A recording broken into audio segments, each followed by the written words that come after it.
Começa agora o seu programa Terra Show no rádio. Cenário, tendência, comportamento, inovação, tecnologia e entrevistas. Tudo sobre o agronegócio.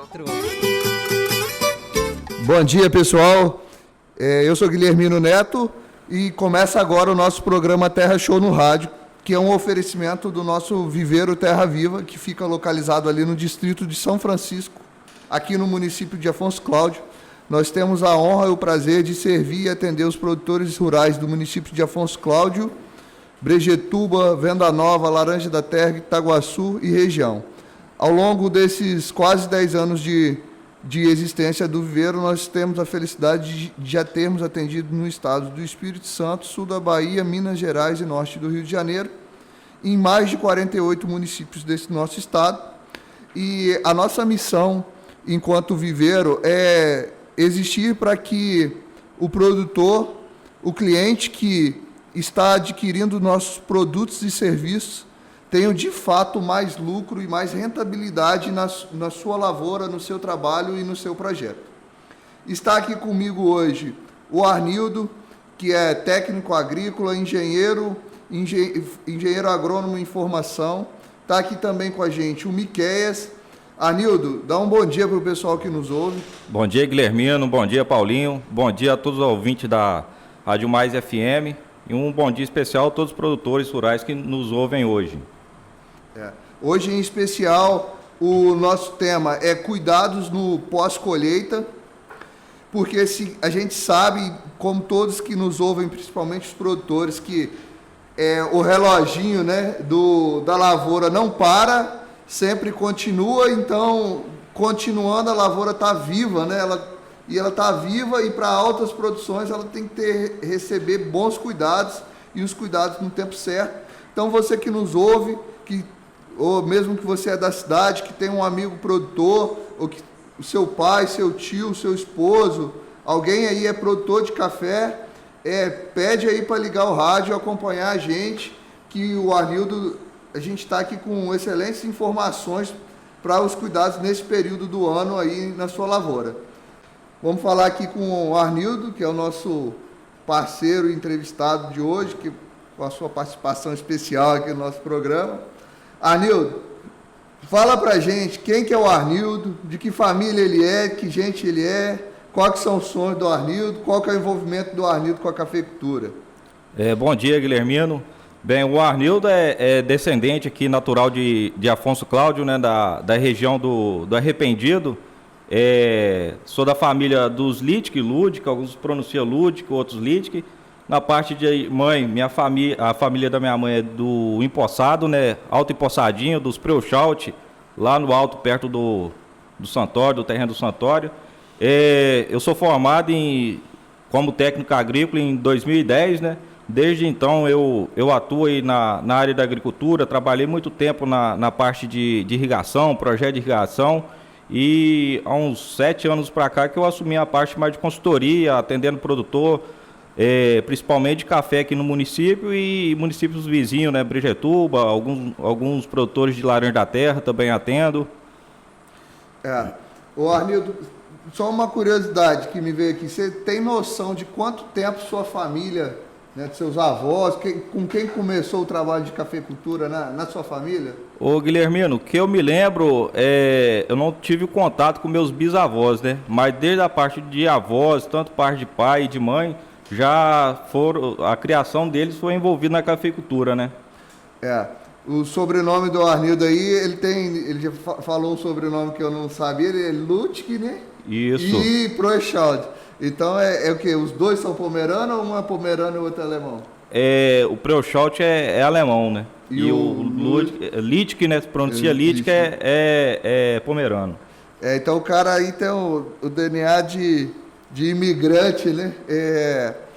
Arnildo, falando dos cuidados no pós-colheita, a gente acaba aí, eu acho que menos de 1% dos produtores ainda estão colhendo o Conilon, e no Arábica também está na rapinha, né? A maioria já finalizou, né? Quem não finalizou tá bem no finalzinho, né? Quando se fala pós-colheita, né, terminou a colheita, muita gente acha que acabou. Acabou o serviço. Acabou, né? Mas na verdade está se iniciando um novo ciclo, né, Guilhermino? Que aí agora iniciou, você tem que fazer um planejamento para iniciar a próxima safra, né? O planejamento da safra 23-24, né? Finalizou a safra 2022-23, agora inicia o cuidado para a safra de 2024. Arnildo, quando estava preparando o programa, eu estava lembrando de uma situação seguinte: você prepara a safra 23-24, mas também prepara junto a safra 24-25, né? A planta é um ser vivo, né? Então, assim, é um ciclo contínuo, né? Nunca termina. O interessante esses dias, lembrando assim, só para quem fala assim, mas que negócio é esse? Trabalha a safra 23-24, trabalha a safra 24-25. Lembrando o seguinte: o café que já cresceu, Paulo Aparecido, você que tem lavoura, presta atenção, hein? O café que ele já cresceu, ele deu flor, ele está com as varetas ali. O trabalho de pós-colheita de adubação é para fazer aquelas flores vingarem e dar produção.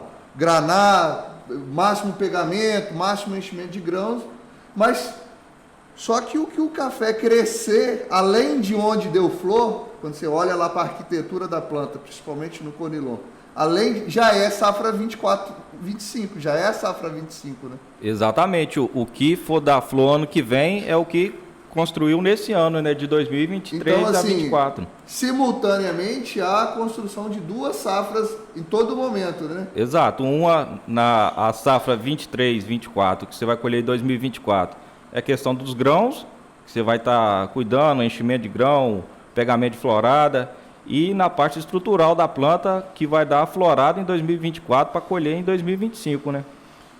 Isso. Arnildo, falando disso, os tratos que envolvem o pós-colheita aí, a gente anotou que são irrigação, adubação e as pulverizações. Algum deles é mais importante? Como que você classificaria isso? Ô Guilhermino, é difícil falar, né? Porque todos esses tratos culturais aí são de extrema importância para conseguir uma boa colheita, né? Tanto a poda, a irrigação, a nutrição pós-colheita aí, que é fazer as pré-floradas, é de suma importância, né? Você pegar e falar um pouquinho da poda. A poda é de extrema importância você fazer o mais breve possível após a colheita, para retirar o samo danificado, os galhos, porque, querendo ou não, no processo de colher, você acaba ferindo as folhas das plantas, os galhos, isso é porta de entrada para doença, aquilo cria um estresse na planta, ela prejudica o crescimento dela. Então, quanto mais rápido você conseguir fazer essa poda, você vai ter um desenvolvimento melhor da planta, uma recuperação mais rápida, para quando chegar na florada, ela ter uma condição mais favorável para ela estar tendo essa florada e um melhor pegamento das flores, né? Você fala quanto fazer mais rápido, eu quero deixar uma observação seguinte, principalmente no nosso município, que a gente tem café conilon plantado a 300 metros de altitude e tem plantado a 300, a 400, 500, até 800, em várias diversidades. Então, assim, a gente tem lá propriedade que começa a colher café em março e tem propriedade que ainda em agosto, no mês de agosto, está colhendo café conilon. Então é o seguinte, a poda, que o Arnildo fala que é o desvaretamento também, que é um processo dentro da poda de ciclo. Isso. Ela é feita imediatamente. Fala assim, eu tenho que imediatamente após a colheita. Tanto é que hoje o pessoal de área plana que usa colheita mecanizada, quando veio essa máquina automotriz, que é novidade aí nos últimos 2 anos, o pessoal falou assim, a máquina que recolhe a lona vai ser maior, ficou obsoleta, né? Vão ter que aposentar a máquina que recolhe a lona. Mas muitos produtores ainda estão achando vantagem na máquina que recolhe a lona, por quê? Ali não debulha o café, não derriça o café no pé. Corta a vareta e a máquina faz a bateção lá, ó, de bulha, né? Que tira os grãos, né? Então essa máquina, lá no pessoal do mecanizado, como faz junto o serviço, ela tem apresentado vantagem porque deixou junto. né? Deixou junto, não, fez o trabalho junto, né? Fez a colheita e a poda praticamente ao mesmo momento, né? Então assim, não tem desespero, às vezes uma semana, ok, mas se quem colhe café aqui na região de Montões, que colhe de forma manual, já puder ir colhendo e logo em seguida vir preparando, é o ideal, né? Exatamente. É claro que a gente tem uma dificuldade de mão de obra, né, na nossa região, e como a maioria das regiões também tem, né? Mas assim, quanto antes, melhor, né? E aí é cada particularidade, cada propriedade. Alguns vão conseguir imediato, outros vão ter que... Vai demorar um pouquinho mais, porque às vezes a propriedade é maior, tem que terminar de colher para iniciar a poda, mas pensando sempre, quanto mais rápido possível, vai ser mais interessante fazer essa poda, que a questão da florada ali vai ser beneficiada, né? Ô Arnildo, explica pra gente um pouco dessa poda. Fala o seguinte, o produtor colheu, como que ele seleciona, qual o ramo que ele tira da planta? Ô Guilhermino, hoje a gente trabalha com 2 tipos de poda, né? Tem a poda convencional, onde o produtor todo ano ele vai estar retirando galhos já mais velhos, que vai estar improdutivo no próximo ano e vai deixando uma brotação nova formar, seria a poda convencional. E a poda programada é onde que você faz de 4 a 5 ciclos com a mesma haste, sem deixar nenhuma brotação nova, e aí ali a partir do quarto, a quinta colheita, você vai selecionar, deixar apenas uma haste, e aí sim você vai deixar sair a brotação nova, por questão de sombreamento, né? Se você deixar essa brotação sair com 3, 4 hastes ali por cima, a brotação ela não vai sair de forma ideal, ela vai sair sombreada. Estiolada, exato, né? Ela vai ficar sombreada, vai sair estiolada e aí a vida útil desse broto que se deixou vai ser muito curto. Aí tem uma parte que envolve muito o viverista, né? Que aí vai falar assim, eu comprei um clone tombador. Exato. Não é que o clone, não é que aquele café é tombador, mas ele foi mal formado e vai tombar de novo, né? Acontece isso principalmente na poda convencional, que todo ano deixa broto e vai tirando as copas, então assim não tem uma padronização, né? Então ali vai ter broto estiolado, que vai dar uma colheita, ele vai tombar, e já vai ter que deixar outro broto. Por isso que hoje a maioria dos produtores e implantios novos que vão sendo feitos estão aderindo à poda programada, né? Você consegue fazer o controle dessas brotações que vão vindo de forma mais eficiente, né? A poda programada que você fala é quando tem safra zero. Não. Ela vai ser um ano, ele vai reduzir praticamente 50% da colheita. Aonde tinha 2, 3 hastes. Você não está falando de safra zero, você está falando só da redução. Exato. A safra zero seria o que é feito hoje no Arábica, né? Que vai fazer a recepa total dos galhos e deixar sair uma brotação nova. Tem uma dificuldade de fazer essa safra zero, muito pessoal não acha interessante, porque tem um risco de mortalidade de planta no brotar. No norte eles fazem mais, né? Porque são áreas maiores para também ter... impacta menos essa diminuição na colheita, né? E deixar uma haste, muitas vezes dá mais mão de obra depois na condição. Exato. Mas só que aqui na região nossa, como as áreas de café costumam ser menores, aí o pessoal usa deixar um galho, o respiro, né? Exato, vamos falar, o pulmão da planta, que ela vai estar transpirando ali, onde ela vai conseguir emitir a brotação nova com mais facilidade. E já foi feito umas análises, Guilhermino, com essa produção e dessa arte, você consegue já pagar a sua mão de obra, os insumos, às vezes não vai... A manutenção da lavoura, entendeu? Você não vai precisar de tirar de outra safra para estar cobrindo essas despesas.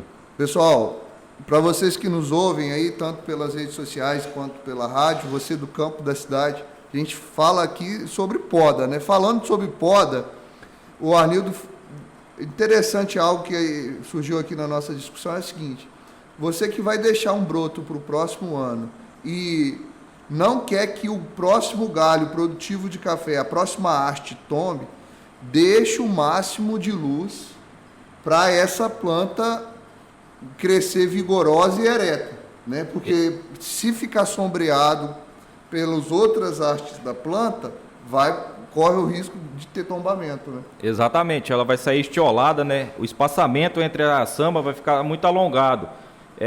Onde que deveria ficar ali 3, 4 centímetros, vai ficar a 20 centímetros. Então, um broto, se deixar ele sombreado, com 1 ano de idade ele vai estar medindo mais de 1 metro com poucos pares de rama. Então, ali a produção é muito baixa e ele sai, a arte principal ali, o tronco dele vai sair muito fino. Aí qualquer peso que der ali na primeira produção, ele vai tombar e essa arte vai ficar inviável para o próximo ano, né? É isso aí, pessoal. A gente está aqui hoje no programa Terra Show no Rádio. O tema abordado é cuidados no pós-colheita na lavoura, em especial na lavoura de café. O tema abordando sobre lavouras de café Conilon e café arábica. Quero mandar aqui um abraço para o nosso incentivador e parceiro do programa, que é o Almir Braga Rosa, que tem lavouras de excelência aqui no nosso município. Para sua turma lá, o Robson, o Romildo, Fabiano Canal, o Pimenta no transporte, Michel, Baroni, o Custódio, a turma toda lá que fizeram uma super safra esse ano e tem produzido café aí no meio clima, café de excelência. Quero chamar aqui o Miqueias para dar um alô para os nossos ouvintes e também para os nossos parceiros e patrocinadores. Miqueias, com você aí. Bom dia você que nos ouve de perto, de longe, você que dá para nós aquela carona gostosa, né, Paulinho? É tão bom quando a gente está sendo ouvido e você que ouve o nosso programa, de fato é você que faz esse programa. E é por isso que eu quero aqui então mandar um abraço e já dizer para o Arnildo que aquele vídeo que foi feito lá na Vista Alegre, lá na propriedade do João Roberto, bombou, né? E tem muita gente que vai no viveiro, Arnildo, vai justamente porque viu aquele processo que vocês fizeram ali na propriedade do João Roberto. Ele virou um referencial, principalmente no Arábica, Guilhermino. Então, assim, parabéns pelo...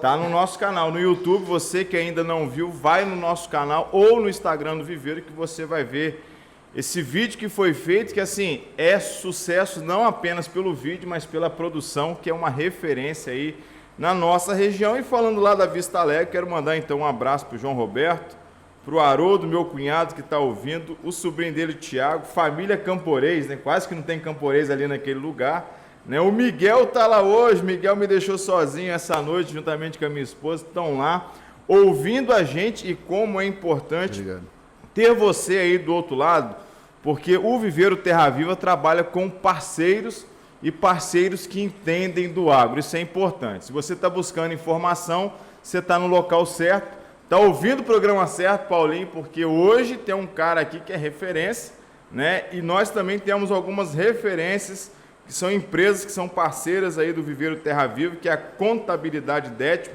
As meninas lá mandam super bem, você pode entrar em contato no 3735-1080. A agroambiental do nosso amigo Ricardo e Luciano Dutra Pimenta fazem também um trabalho excepcional, são parceiros também do Viveiro Terra Viva, e você pode entrar em contato pelo número 998-3343-90. E vamos falar então de terraplanagem, Zandonade Terraplanagem, está lá no número 999-595821. Temos também a VP Solar, que coisa linda ver aquela usina, o Guilhermino, funcionando. Essa semana a gente foi lá fazer a medição do que está sendo produzido e já tem resultado super positivo. Você que quer fazer aí uma instalação na sua propriedade, na sua casa, na sua empresa, você pode procurar então a VP Solar pelo número 99603-5355. Fala com o Vinícius, com o Guilherme. E fechando aqui, Guilhermino, ontem nós tivemos uma visita do seu tio, Beriato, foi lá no nosso viveiro, mandou um abraço para você, não te viu lá, mas ele parabenizou pelo programa, então quero mandar aqui um abraço para o Beriato e também falar do Edu, né, que está lá à frente da Cássia Terraplanagem, outro parceiro do viveiro, está lá pelo número 99686-0282.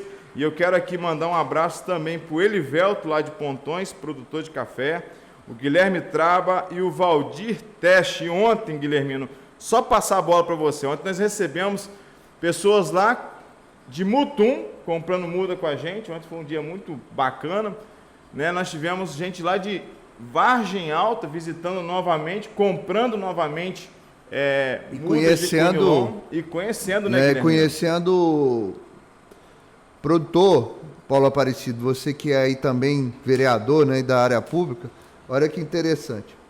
A gente tem aqui uns produtores referência, o produtor me pediu, Miquel está comentando comigo aqui alguns dos clientes, porque ontem eu fiz todo o dia de atendimento externo. E esse cliente de Vargem Alta, ele veio comprar muda e tal, e conhecer, ver o lote de muda que vai ser entregue para ele. E ele me pediu, Guilhermino, eu quero conhecer experiências de produção e de café despolpado. Ele produz lá também arábica e conilon. Vargem Alta tem uma altimetria parecida com o nosso município. E ele vê que nós aqui de Afonso Cláudio somos referência e a gente tem produtor avançado na questão das estruturas do café de qualidade, do café despolpado, do café de bebida superior. E eu tive com ele ali no vale ali do Córrego da Liberdade, nas propriedades do Luciano Dutra Pimenta e na propriedade do Wellington Braga e da Elinéia, com os filhos deles estavam lá também, o Lucas e o Henrique, para quem eu deixo aqui meu abraço. Então, assim, o produtor chegou para mim depois deu um depoimento. Cara, na minha região não acontece isso, é esse modelo que eu quero fazer, muito obrigado por ter nos apresentado. Então, assim, Afonso Cláudio tem muita coisa de valor e muita coisa do nosso trabalho, e a gente lá no Viveiro, além da muda, a gente quer levar essa informação, por isso que o programa também existe, e a gente quer contribuir para realmente que os produtores vivam uma cafeicultura de sucesso. Daqui a pouquinho a gente manda mais alô. Se você tiver pergunta também, pode mandar aqui para o telefone da rádio, manda aqui no WhatsApp, enfim. Se você tem dúvida, a hora de tirar a dúvida, Paulinho, é agora. Com você, Guilhermino. Eu quero falar com o pessoal que está nos ouvindo aí. Hoje, em especial, a gente está fazendo um teste aqui. O programa está sendo gravado e o programa também sempre vai para o nosso Instagram. Mas hoje eu trouxe aqui um café que é produzido aqui em Afonso Cláudio, um café conilon, despolpado. Esse café foi eu mais o Luciano que despolpamos lá na máquina dele. O Luciano secou, ontem a gente pilou, mas a gente já mandou a amostra desse café para análise sensorial. Então, assim, o comprador, o exportador, ofereceu R$100 a mais na saca desse café conilon despolpado, 84 pontos. Assim, foi a primeira oferta, sabe, Paulo Aparecido? É o seguinte, a gente vê que tem potencial o mercado e mostrar para vocês que vale a pena. Eu e o Arnildo temos a felicidade de participar aqui desse café, porque a gente produziu as mudas, foi cliente nosso lá do Viveiro, e também é gente que o Arnildo acompanhou. Então, assim, é um café que foi feito com muito carinho, produzido a muitas mãos, mas principalmente as mãos que labutaram ali na irrigação, na colheita, na produção, são do Marquinho, do Matheus, da Mary, Frasleb. Então, assim, o café é produzido ali na altitude de 340 metros, na região de São Francisco. Então, assim, cafezão, sabe? É uma pena que aqui pelo rádio e pela rede social não dá para você sentir o cheiro. O Arnildo e o Paulo Aparecido podem falar que eles viram o café. Não, o café é diferenciado sim, Guilhermino. E o seguinte, por que eu estou trazendo café num programa que a gente está falando de pós-colheita, é um programa que é do Viveiro? Porque é o seguinte, o que interessa é o resultado final do produtor. O que interessa isso aqui é o que vai garantir lucro, é isso aqui que o mercado consumidor quer. Um café que foi protegido, foi produzido respeitando a natureza e principalmente respeitando a qualidade. Então, seguindo aqui no nosso tema, eu quero falar com você, vamos falar, Arnildo, a gente falou de poda, agora vamos falar da irrigação nesse momento de pós-colheita, como que funciona, se o produtor deve ter algum cuidado especial. Ô Guilhermino, falando de irrigação, um cuidado logo após colheita, antes de iniciar o ciclo da irrigação, é manutenção. Querendo ou não, às vezes no processo ali de colher, acaba puxando a sacaria no meio do café, arrasta, dobra a mangueira, desconecta, quebra cano. Então, assim, primeiro passo, falando de irrigação, manutenção. Você tem que pegar, terminou a colheita, vai começar a irrigar, pegar e conferir todo o sistema, se está funcionando direitinho, fazer a limpeza dos tubos gotejador, conferir se não tem nenhuma tubulação quebrada, a mangueira dobrada, esses detalhes. E muitos perguntam quando deve iniciar a irrigação no pós-colheita. Se tem mesmo que parar por uns dias, né? Guilhermino, tem que tomar um cuidado muito grande com esse excesso de restrição hídrica, né, no café. Às vezes o produtor acha que tem que ficar 5 meses sem irrigar, vai parar lá em março, abril, vai voltar lá em agosto, setembro. Então, assim, se ficar um período muito prolongado sem irrigar e pegar um período seco, essa planta ela vai murchar, amarelar, vai perder folha, ela vai ficar uma planta raquítica, desnutrida, e no momento da florada ela emite o botão floral, mas não tem um pegamento. Um exemplo de um material que acontece muito isso é o K61. Muitos produtores reclamam que ele não vinga, não tem muito caroço ali na roseta, é um café falhado, mas às vezes é porque é um material que exige muita água. Aí você pode parar e perguntar ao produtor, o pé de café que está num lugar mais úmido, tá onde às vezes tem uma mangueira furada, ele carrega bem. Então, assim, isso acontece porque às vezes a planta fica um período muito grande sem irrigar, ela sofre um estresse muito grande e aí na hora da florada ela acaba não tendo o pegamento ideal. Falou de florada, agora tem um tema muito popular para gente que é do meio rural aí, mexe com café, né? Pré e pós-florada, né? Por que ficou isso assim? A gente tá falando de pós-colheita e logo após a colheita vem a florada, então, mas tem uma pulverização, uma nutrição que ficou conhecida aí como pré e pós-florada. E uns cuidados aí que envolvem quando usa inseticida, se é na pós ou se é na pré, se é na pré ou se é na pós. Anildo, diferencia pra gente aí esse trato cultural que ficou conhecido como pulverização pré-florada e pulverização pós-florada. Vamos lá, Guilhermino. De uns 2 anos para cá vem crescendo muito, né, pulverização em café na nossa região, porque antes não fazia muito por causa da dificuldade, né, de fazer um trabalho braçal ali, costal, com a bomba costal, pulverizar era muito difícil. Com a chegada da tecnologia dos drones, está facilitando muito esse processo de pulverização, né, nas lavouras.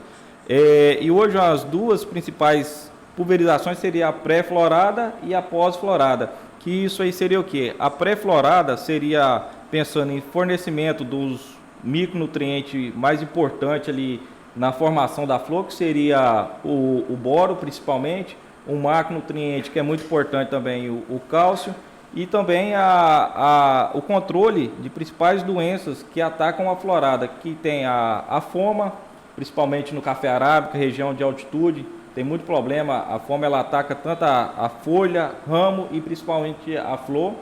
Tem também a mancha areolada, às vezes o produtor não leva muito em consideração, aquela planta que está com aquela folha mais nova, toda cheia de pinta, meio amarelada, também prejudica a florada. Então, a pulverização pré-florada seria interessante o quê? Fazer o controle dessas 2 principais doenças aí, que são fungos, né, que atacam a flor, e também fornecer a parte nutricional via foliar.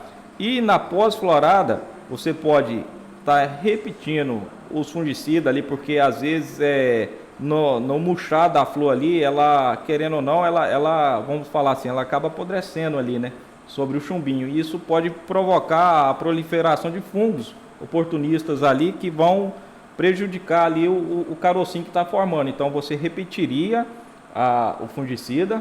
E também, principalmente no conilon, entraria com inseticida junto.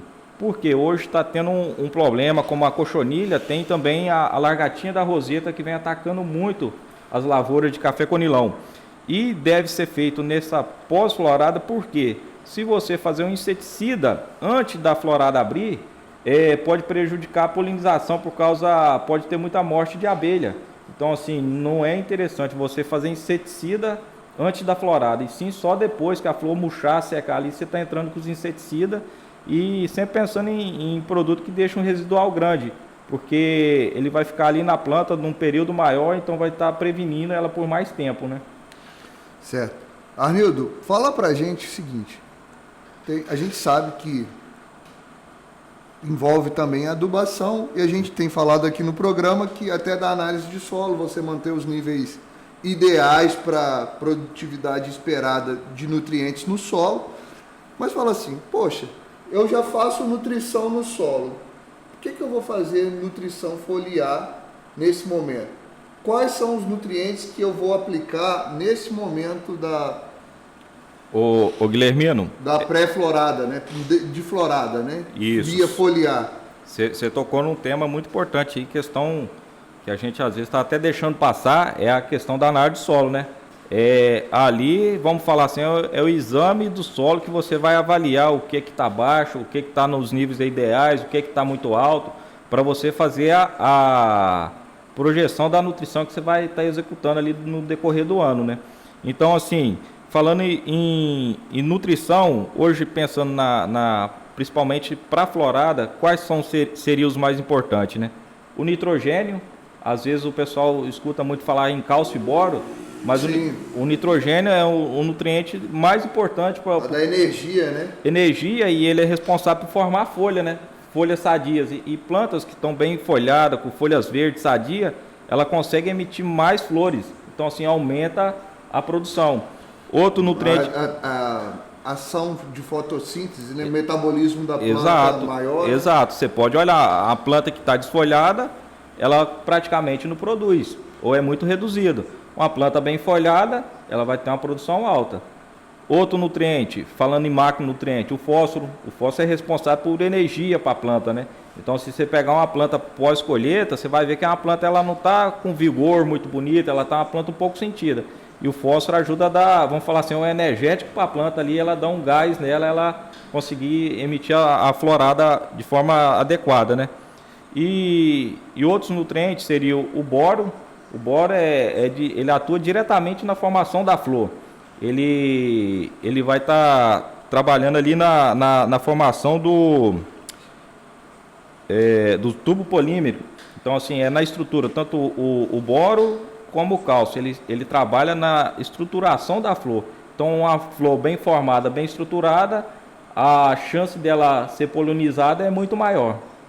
E entre nutrição foliar e via solo, o boro e o cálcio, eles são nutrientes muito pouco móveis dentro da planta. Então, assim, o ideal, esses dois nutrientes, é sempre estar fazendo ele via solo. Mas principalmente o boro tem uma dificuldade com ele via solo, que ele é muito solúvel, ele lixivia muito fácil. E também movimenta muito lento na planta, né? Para ele sair da raiz e chegar até... Exato, ele é lento. Mas assim, no solo ele é muito solúvel, se você aplicou ele via solo, deu uma chuva muito intensa, o uso de irrigação contínua ele pode lixiviar. Então assim, você tem que fazer a suplementação via folha, aonde você vai entrar ali com principalmente o cálcio e o boro via foliar também para, vamos falar assim, para complementar essa nutrição que você veio fazendo via solo. Seria uma injeção na veia, né? No solo você vai ter que ter as reservas para a planta estar absorvendo de acordo com a necessidade, e você faz essa aplicação via folha para aumentar os níveis foliares ali mais rápido, né? Principalmente o seguinte, não quer errar. Uma dica que a gente já conversou sobre isso, fora do programa, né? Conversamos aqui hoje. Não quer errar, faz a análise de solo com antecedência. Exato, isso aí. De repente, gente, a quantidade de café na planta vai mudar na colheita, que você vai colher e vai tirar tudo. Mas a quantidade de nutrientes, se você fizer análise de solo lá em março, abril, não vai mudar. Não vai. Não vai mudar. Então, assim, você pode tirar lá em março, já ter o resultado, e até porque vai te dar um tempo de fazer o maior planejamento, ver onde você vai comprar o adubo melhor. Por exemplo, no mês de julho, a gente sabe que tem grandes campanhas de venda de adubo. Então, se você já souber, o produtor já souber a demanda que ele vai ter nessa época, já tiver com a análise de solo, tudo pronto, ótimo. E há alguns momentos, porque é o seguinte, como o Arnildo diz, a nutrição de solo é a principal, mas a nutrição de folha, a nutrição foliar, ela atua como um complementar, e esses índices de altas produtividades, eles só vão ser conseguidos com suplementação. Por exemplo, bons atletas, né, os campeões, os medalhistas, é gente que tem um programa de treinamento disciplinado e com a alimentação de alta performance.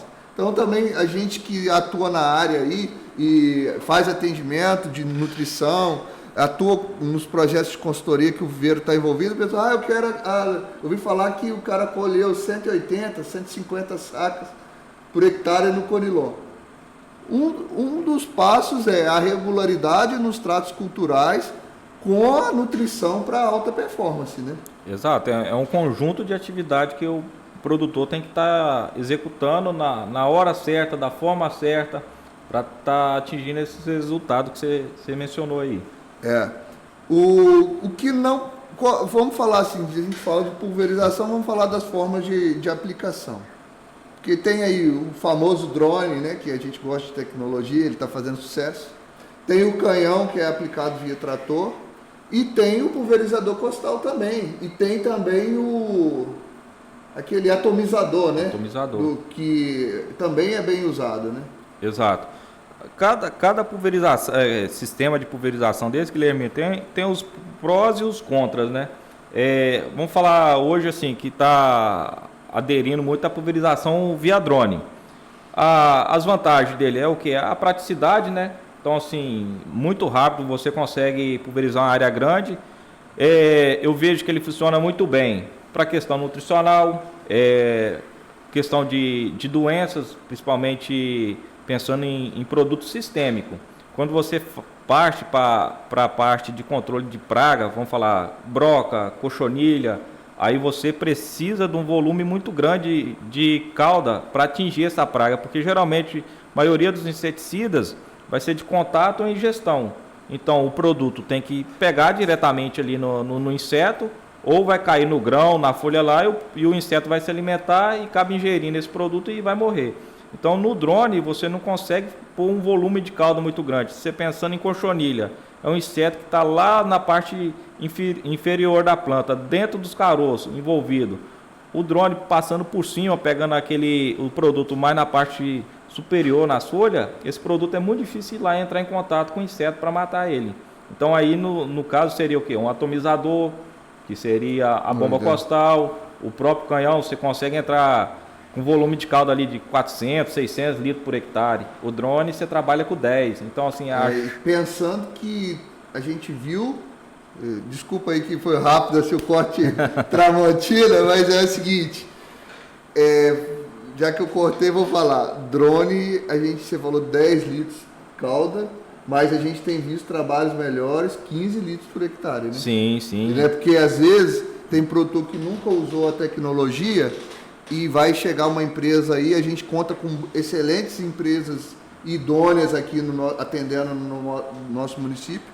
Uma delas é do nosso amigo Luiz Paulo, da AG Pulverização lá de Laranja da Terra, que atende muito em Afonso Cláudio.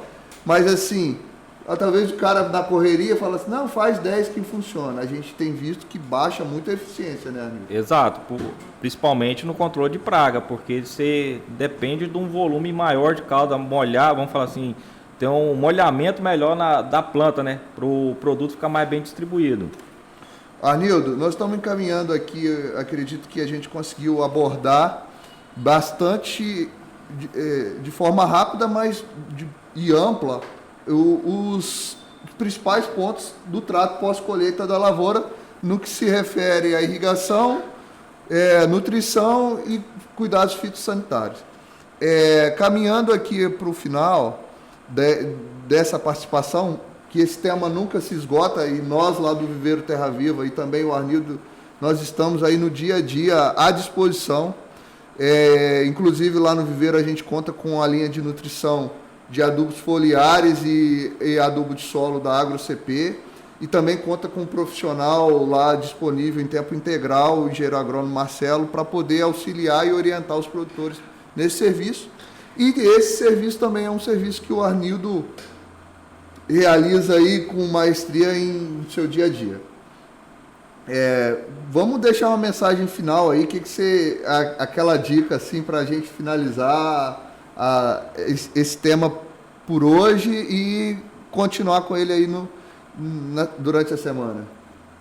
Ô Guilhermino, eu penso o seguinte, para ter sucesso você tem que ter um planejamento adequado, né? Se organizar, porque assim, às vezes você tem que aproveitar o momento ali da adubação, a chuva, então assim, você tem que estar tudo já organizado, porque às vezes se você perde o time de uma atividade, você pode comprometer a sua produção de forma significativa. Então assim, tem que ser profissional no que está fazendo. Então, hoje o produtor é uma empresa a céu aberto, né? Não pode estar brincando porque é muito dinheiro envolvido. Tem que estar sempre acompanhando, estar junto. Às vezes o produtor tem funcionário, tem parceiros que está no meio da lavoura, mas ele tem que estar junto lá no meio, porque às vezes um detalhezinho ali que ele deixa passar, ele tem uma perca muito grande, né? Arnildo, uma coisa é a seguinte. A pergunta que sempre fica para a gente que é produtor, empreendedor, investe em qualquer situação, mas assim, quanto que eu vou ganhar com isso? Fala para a gente, assim, em média, quanto que um trabalho de pós-colheita, de pulverização ideal, adequado, ele acrescenta na produção de uma lavoura? Hoje tem estudos aí, Guilherme, de várias empresas, instituições conceituadas, né? Que varia aí de 15% a 20% no ganho de produção. Então, são detalhes que no final faz a diferença. Imagina, 15% a mais de lucratividade você pode ter no final, né? Arnildo, fala pra gente, para quem nos ouve, seguinte, a gente falou muito do Conilon, né? Mas assim, às vezes a gente não destacou o arábica em si, mas é porque muitos dos cuidados se repetem, né? Exato. A análise de solo, os nutrientes os mesmos, e o período ali verificar a abertura dos botões florais, né? Sim. Geralmente, as ações se repetem. São, né, muito similares, né? No arábica, às vezes, que não leva muito a questão da poda, né? Mas hoje já tá trabalhando muito esqueletamento, alguns tipos de poda no café arábica. Tem alguns produtores já fazendo a própria poda programada no café arábica, também está obtendo bom resultado. A irrigação, hoje, a maior parte dos café arábica não é irrigado, mas tem muitos produtores já aderindo à irrigação no café arábica, colhendo bom resultado. Arnildo, eu agradeço, eu acredito que foi de grande proveito para todos que nos ouviram. Em especial, esse programa vai estar gravado lá no nosso canal no YouTube. E desejo a você, cara, sucesso e um bom final de semana. Eu que agradeço e um abraço a todos os produtores e os ouvintes aí da rádio.